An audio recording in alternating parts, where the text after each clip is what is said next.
بسم اللہ الرحمن الرحیم۔ السلام علیکم، میں سمیع ابراہیم اور آپ دیکھ رہے ہیں ہمارا یوٹیوب اور فیس بک چینل۔ دو باتیں جن پر آج تبادلہ خیال ہوگا آپ سے۔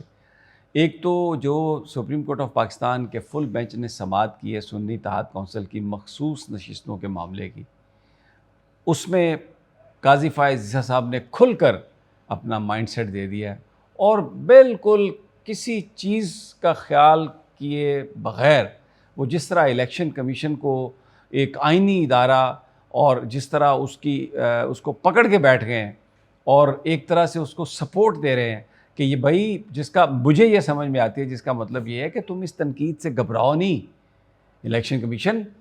ہم ابھی بیٹھے ہیں۔ مجھے کوئی جو میرا یہ امپریشن ہے وہ یہی ہے۔ ہم سب کو پتہ ہے الیکشن کمیشن آئینی ادارہ ہے، لیکن جو الیکشن کمیشن نے کیا وہ بھی ہم سب کو پتہ ہے۔ جس طریقے سے مینڈیٹ پہلے سب سے پی ٹی آئی کو باہر پھینکا گیا، اس کو الیکشن میں حصہ نہیں لینا دیا گیا، پھر سپریم کورٹ نے آ کے مدد کی الیکشن کمیشن کی اور وہ نہیں لینے دیا گیا، بھلا انتخابی نشان نہیں لینے دیا گیا، پھر جس طریقے سے روزانہ کی بنیاد پر نئے فیصلے الیکشن کمیشن کے آتے تھے اور پی ٹی آئی کے ممبران کبھی ایک پارٹی کے پیچھے بھاگ رہے تھے، کبھی دوسری پارٹی کے پیچھے بھاگ رہے تھے، اور ججز یہی سوال کرتے ہیں جب کہ آپ نے ایک بڑی پولیٹیکل پارٹی کو الیکشن سے محروم کر دیا حصہ لینے سے اور سپریم کورٹ کے فیصلے کی روشنی میں، تو قاضی فائز عیسیٰ بھڑک جاتے ہیں، بس اچانک اٹھ جاتے ہیں۔ محمد علی مظہر بھی ان کے ساتھ، وہ بھی بل بلانے لگ جاتے ہیں۔ کیوں؟ کہ یہ فیصلہ انہی کا تھا، انہی کے فیصلے کے نتیجے میں الیکشن کمیشن آف پاکستان نے ان کو ہٹا دیا، الیکشن ہی لڑنے دیا، اور پھر بار بار قاضی فائز عیسیٰ صاحب نے تو برٹش ہائی کمیشن کو بھی خط لکھا، ٹی وی پر بھی روزانہ صفائیاں دیتے ہیں بیچارے کہ وہ دیکھیں یہ تو بتائے نا جی کہ انہوں نے الیکشن کروائے نہیں تھے، حالانکہ یہ بات سامنے ہے، الیکشن کروائے تھے، الیکشن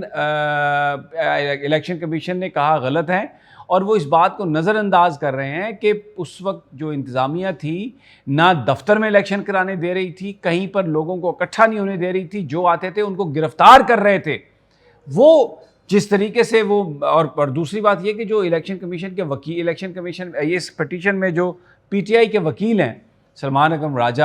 اور فیصل صدیقی، وہ بھی یہ بات نہیں کرتے، اس کی ایک وجہ ہے۔ دیکھیں یہ پروفیشنل وکیل ہیں، انہوں نے آگے بھی انہی ججز کے سامنے پیش ہونا ہے، انہی عدالتوں کے باہر، تو یہ کھل کر ان کے ساتھ جو انوملیز ہوئی ان کا ذکر نہیں کر سکتے، کیونکہ وہ تو پھر ججز کو بالکل ننگا کرنے والی بات ہے نا، ایکسپوز ہو جائیں گے سارے۔ لیکن اطہر من اللہ کو کریڈٹ جاتا ہے، کمال ان کی گفتگو ہے، اور انہوں نے یہ بات وہ بار بار کہتے ہیں کہ جو الیکشن کمیشن کے جو آرڈرز ہیں اس کی وجہ سے جو کنفیوژن ہوا اور جو لیول پلینگ فیلڈ آئین کہتا ہے ہر پارٹی کو ملنا چاہیے تھا، جو تحریک انصاف کو نہیں ملا اور اس کی وجہ سے وہ در بدر پھرتے رہے، ان چیزوں کو بھی مد نظر رکھ کے مخصوص نشستوں کے کیس کا فیصلہ کیا جانا چاہیے۔ آئسولیشن میں یہ فیصلہ نہیں ہونا چاہیے، لیکن پی ٹی آئی کے وکیل یہ بات نہیں کرتے، کیونکہ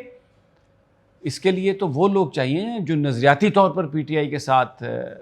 منسلک ہے۔ فیصل صدیقی کا پی ٹی آئی سے کیا تعلق؟ وہ تو آج، میں ان کی بڑی عزت کرتا ہوں، کمپیٹنٹ وکیل ہیں،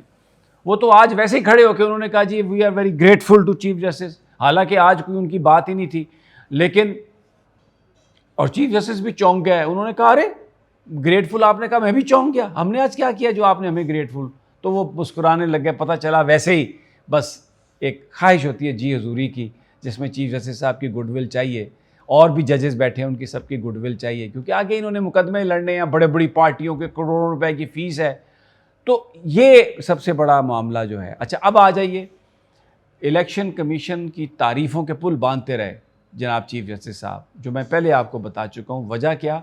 کہ جو تنقید ہو رہی ہے، جو ایکسپوز ہو رہے ہیں، جو ججز کے سوالات ہیں، ان سے کہیں الیکشن کمیشن ڈر نہ جائے، کیونکہ آج بڑا پرٹیننٹ کویسچن تھا جسٹس عائشہ ملک صاحبہ کا منیب اختر صاحب کے، کہ جناب بلوچستان عوامی پارٹی 2019 کا انتخاب جب فاٹا ضم ہوا کے پی کے میں، تو ضمنی انتخاب ہوئے، اس میں بلوچستان عوامی پارٹی نے کوئی الیکشن نہیں لڑا وہاں پر، لیکن اسپیشل کوٹے میں ان کو ایک سیٹ الاٹ کر دی گئی، تو وہ آرڈر پڑا کے پی کے ایڈوکیٹ جنرل نے، جس پر چیف جسٹس صاحب بڑے خفا تھے، آپ ویڈیو اٹھا کے دیکھ لیں،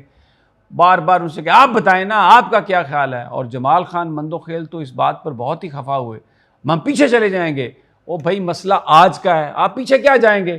آج تو آپ سے فیصلہ ہو نہیں رہا اور پیچھے جا کے آپ کیا فیصلہ کریں گے. سارے کے سارے وہ ججز اس طرح سے اپنے آپ کو ایکسپوز، یہ جو میں اس کی جو لیگل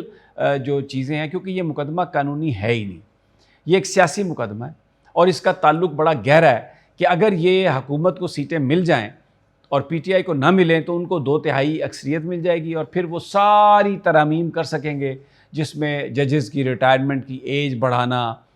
مدت اس کی بڑھا دینا، جس میں جو چیف جسٹس ہے اس کا 3 سال کا ٹرینیور کر کے، تو جس کے ڈائریکٹ بینیفیشری ہوں گے جناب قاضی فائز عیسیٰ صاحب. جس طرح اراکین اسمبلی نے اپنے آپ کو فائدہ دینے کے لیے نیب ترمیمی آرڈیننس تھا اور پھر اس میں لیجسلیشن کر دی اور وہ اس کے بینیفیشری ہو گئے، سارے بے نامی مقدمات ختم کروا لیے، اسی طرح یہ ان کو مدت ریٹائرمنٹ جو ہے اس میں اس تاریخ میں اضافہ ہو جائے گا، یہ سارے اس کے بینیفیشری ہوں گے. تو یہ مقدمہ سیاسی مقدمہ ہے. یہ اگر پی ٹی آئی کو یہ نشستیں نہیں ملتی یا خالی نہیں رکھی جاتی تو پھر اگلا جو منظرنامہ ہے وہ سارا گلیاں ہو جائیں سنجیاں تے وچ مرزا یار پھرے. تو پرٹیکولرلی جو سوال ہو رہے ہیں منیب اختر صاحب کے جو سوال ہیں، منصور علی شاہ صاحب کے، یحییٰ افریدی صاحب کے، لیکن قاضی فائز عیسیٰ صاحب آج انہوں نے کہا کہ مجھے تو سمجھ میں نہیں آتی کہ یہاں پر آئین میں جب لکھا ہوا ہے تو پھر یہ کیا چیزیں آپ پڑھ کے سنا رہے ہیں. حالانکہ یہ وہی قاضی فائز عیسیٰ ہیں جب انہوں نے بلے کا انتخابی نشان نہیں دیا پی ٹی آئی کو تو فیصلہ آئین کے تحت نہیں کیا، الیکشن ایکٹ کے تحت کیا، قانون کے تحت کیا. تب آئین نہیں یاد آیا کہ جو کہتا ہے کہ کسی بھی پولیٹیکل پارٹی کو آپ الیکشن لڑنے کے حق سے محروم نہیں کر سکتے اور تمام سیاسی جماعتوں کو یہ حق حاصل ہے کہ وہ الیکشن لڑے. لیکن پی ٹی آئی کو پابندی لگا دی گئی اور سارا کنفیوژن ہو رہا تھا. D R Os, R Os, سارے ایڈمنسٹریشن کے لوگ تھے، وہ جو کچھ کر رہے تھے چیف جسٹس آف پاکستان آنکھیں بند کر کے بیٹھے رہے. پھر پنڈی کے کمشنر نے ان پر الزام لگایا اور کہا کہ مجھے اور ان کو پھانسی دیں کہ ہم لوگ رسپانسیبل ہیں. تو بس انہوں نے کہہ دیا کہ وہ کمشنر کا بیان جھوٹا ہے تو وہ جھوٹا ہو گیا، کیونکہ یہ تو قاضی فائز عیسیٰ نے کہہ دیا. اور پھر وہ کہتے ہیں کہ ثبوت لائیں، باقی کسی چیز. آپ کے پاس کیا ثبوت ہے کہ آپ نے یہ کام نہیں کیا؟ جو کچھ ہوا اس سے آپ نے نظریں چرائیں تو وہ ثابت کرتا ہے کہ آپ نے کہیں نہ کہیں اس کو آشیرواد دی. اور ابھی آپ اپنے کامنٹس میں روزانہ جب بھی ہیئرنگ ہوتی ہے آپ الیکشن کمیشن کو کہتے ہیں بڑا زبردست ادارہ ہے اور اس کو دیکھیں، آئین کو دیکھیں، لیکن جب آپ نے فیصلہ کرنا ہے تو آپ قانون میں گھس جاتے ہیں اور حق کی کہتے ہیں بات نہ کریں، آئین کی بات کریں. آئین بھی تو حق ہی دیتا ہے نا. تو جس طریقے سے پی ٹی آئی کے ساتھ ہوا، ورکرز کے ساتھ ابھی بھی ہو رہا ہے، سب آپ کے سامنے ہے، آپ تاریخ تک تو لگاتے نہیں. تو یہ ایک سیاسی مقدمہ، لیکن کیونکہ اس میں امداد کسی کو دینی ہے جس کے بینیفیشری انہوں نے خود بھی ہونا ہے، تو ویری انٹرسٹنگ جو کچھ آج ہوا. اب اٹارنی جنرل صاحب سے کہا ہے کہ آپ نقشہ لے کے آئیں. ججز کے سوالات نے بھی اڑا کے رکھ دیا اور خاص طور پر کریڈٹ گوز ٹو جسٹس اطہر من اللہ، ہیرو بن کے سامنے آئے ہیں. میں کہتا ہوں ہیٹس آف ٹو ہم. جتنی تعریف آپ کر سکیں ان کی کم ہے. And the person one man army standing alone for the benefit of for the fundamental rights of the people of Pakistan, جو کھل کر یہ بات کر رہے ہیں. بہرحال کل کے لیے سماعت ملتوی ہے، تو انشاءاللہ ملاقات ہوتی ہے پھر اگلی ویڈیو میں. اللہ نگہبان.